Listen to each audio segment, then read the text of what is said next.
Labour are absolutely cooked. They may not know it yet, but they're done.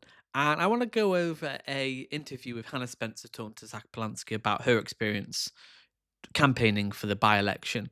And then I want to go over a campaign little video from Angeliki Stogia, the Labour candidate in the by-election. And then I want to end on some really positive data that really gives me hope for the future. So let's get straight into it and break it down. It just feels like the Labour vote has utterly collapsed. Now, I don't often advertise attack lines, but it's such an absurd one. I'm going to advertise it. Lucy Powell, the deputy leader of Labour, wrote a letter to me to suggest we were in somehow splitting the vote. And I'm just like, literally, has she knocked on a door in Gorton and Denton because we're not finding Labour voters? Yeah, and I think that suggestion of splitting the vote suggests that that only happens if you're like together or on the same page, and Labour are like so far off the page. I don't know how you could suggest that we're splitting any sort of vote when they don't represent the people or the things that we care about. They abandoned their commitment to working people and working class communities a long time ago. So suggestion of that splitting the vote between us, Labour and Reform, we're three entirely different parties. And the same as you, I'm like, I don't think I've had to like ask a single person why they're still considering voting Labour, because I genuinely haven't found one. And I would say, if I was having different conversations, I would just say that I'm not. Like, everybody, the first thing they want you to know is I'm not voting Labour ever again. And that's really interesting. It makes complete sense. But even in the face of Reform, people know there's a credible option now, and it's us.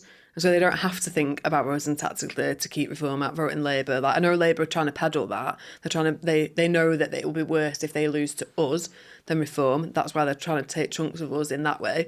But voters on the doorstep, like, people aren't thinking like that. People are just so fed up and exhausted about having to vote tactically. Like, we just want to vote with our guts and vote for a party that is going to work hard and going to represent the area and all of its strengths, instead of just keep voting Labour to keep Reform out, or stick to the old party system that doesn't work anymore.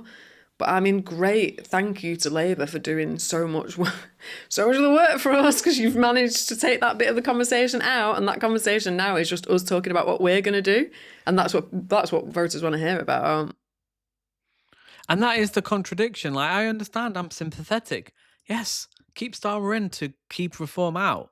But that's a temporary fix. It's not going to ward off fascism. Liberalism historically has not warded off fascism. I just want to go over this little campaign ad because it's so indicative of Labour. They have nothing. It's exactly the same as Nigel Farage's recent party political broadcast. All about me. Narcissism, no policies. Labour offer absolutely nothing.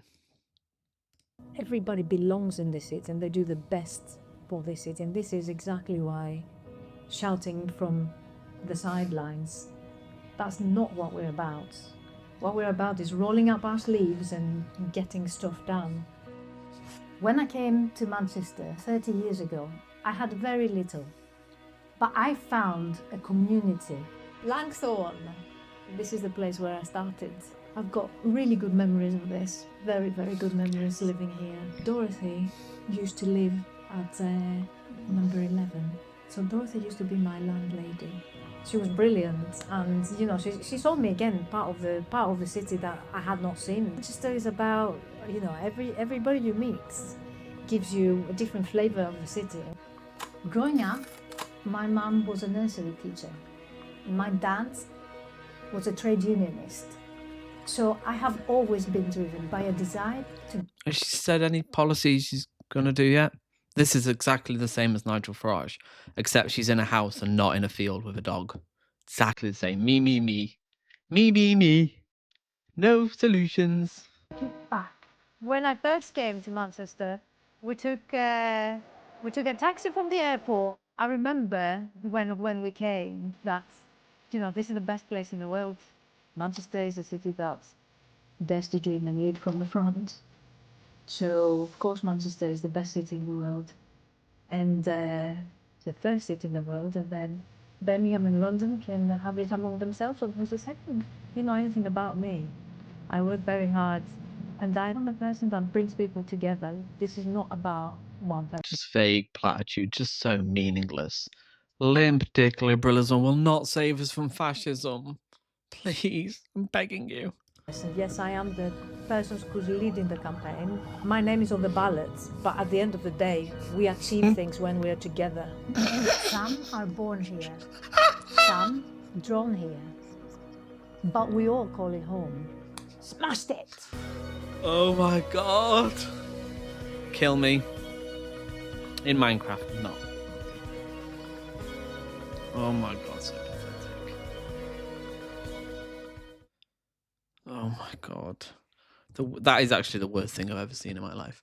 So let's end on a bit of hope, because it's just, I'm really feeling quite doomer at the moment. So let's end on hope. Let's end on a positive note. So the ladies, look at this polling from 9th of January to the 14th. So a little bit outdated by a few weeks, but women in the next general election, 2029, 44% for the Green Party. Amazing. And this is after like 5 months of Zach Polanski being leader, and people being exposed to tax wealth, actually tackle the climate crisis, free buses for under 22-year-olds, different politics of not scapegoating migrants, offering hope that actually we can have a vision for politics. Politics is about improving people's lives, not just, oh, I'm going to, look, I used to live there and I walk a dog and yeah, the dogs do what they're told. And my dad used to be a toolmaker. No, like it it says so much about our politicians. It's all about them. No, what policies you bring to the table.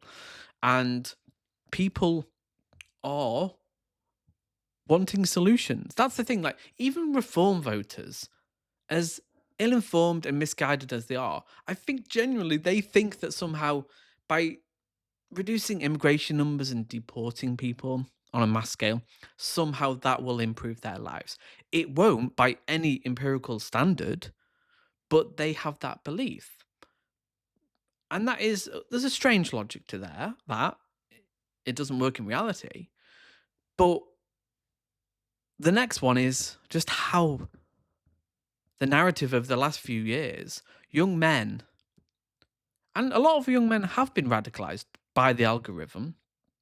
And we're in a strange state where the UK is, in terms of income inequality, one of the worst in the Western world, like America, Portugal, I think the English speaking world, Canada, Australia. We are really divided as a nation, and it's just getting worse. The people at the bottom and the gap between the people at the top is getting bigger by the year.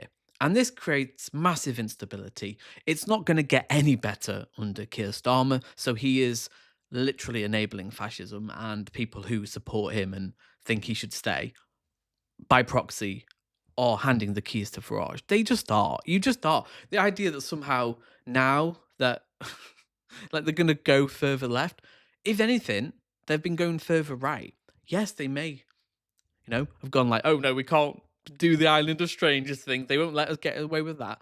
But the policies, yes, they're talking about, oh, look, we're doing mass deportations. We're like reform too. It's so pathetic. And when people are given a real option, they go green. Young men aren't all far right, incel, Nazis, white supremacists. In a few months, they've been going, oh yeah, actually I want to be able to afford a house. I want a decent wage for my labour. I want hope for the future. I want kids. I want to raise a family. And I want those children to be able to breathe in the future. What are Labour offering? Nothing. They offer nothing. Tinkering around the edges of neoliberalism. People want radical change. And they deserve it, by the way. Like, young people work fucking hard. They go to university.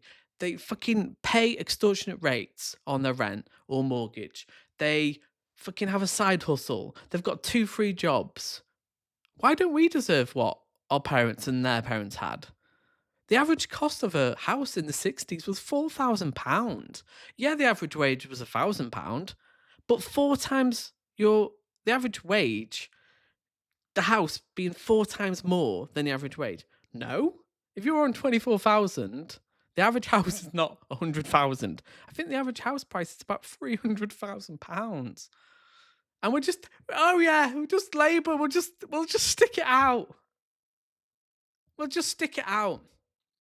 They're doing nothing. There's so much they could do to really regulate social media, crack down on misinformation, go after Amazon, go after Google, YouTube, X. But they don't want to do anything. They're complicit. They want Palantir in your NHS. They hate you. But no. You know, let's just delay Farage a couple of years. Okay, great. But they would have maybe got bigger plans. They may have, moved their tactics. We don't know. Yes, Trump is really unpopular. But does that mean that people don't want fascism here? People are very irrational and they see how unpopular Trump is. But it's not inevitable that somehow, people are going to go like, oh yeah. No, reform are really unpopular. And I don't think that's necessarily waning anytime soon. Yes, they've gone down a bit in the polls, but the idea that Keir Starmer, the most unpopular prime minister in history of this great nation, is a threat to Nigel Farage or will bring stability and credibility and trust to politics is insane level of gaslighting. And yeah, it's just sad. We're in a very sad situation where, yeah, I'm not going to say anymore. I'm not going to say anymore. We'll end it there because I don't want to get in trouble. So tell me your thoughts below. I'm hopeful. I am. I'm a hopeful person. I hope that comes across. I am very hopeful, optimistic of the people, optimistic that people are good because they are, but they have to be given the right option. They have to be guided. They have to have incentives. And what we're doing now is not good for people. It's really not. So anyway, tell me your thoughts below. Join the membership from 99 pence a month, and I'll see you in the next video.